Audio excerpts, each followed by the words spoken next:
Hello বন্ধুরা, আজ বানাবো লাউ চিংড়ি। তার জন্য নুন হলুদ মাখিয়ে চিংড়ি মাছটা কিছু সময় রেখে দিয়েছি, এখন ভেজে নেব। কড়াই গরম হয়ে গেছে, দেব সর্ষের তেল,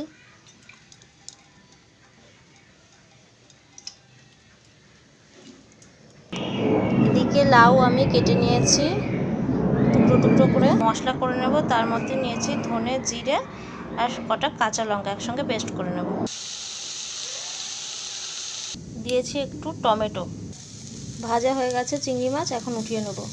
তেল গরম হয়ে গেছে, দেব রাঁধুনি জিরে আর শুকনো লঙ্কা। মশলার পেস্টটা দিয়ে দেব অল্প করে একটু জল,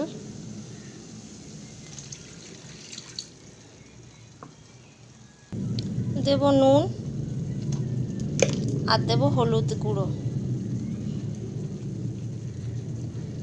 মশলা কষানো হয়ে গেছে, দেব লাউ,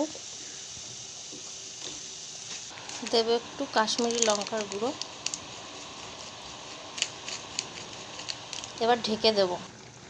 অনেকটা মজে গেছে, এখন চিংড়ি দিয়ে দেব একটু চিনি। রেডি হয়ে গেছে আমার লাউ চিংড়ি বা চিংড়ি মাছ দিয়ে লাউয়ের তরকারি।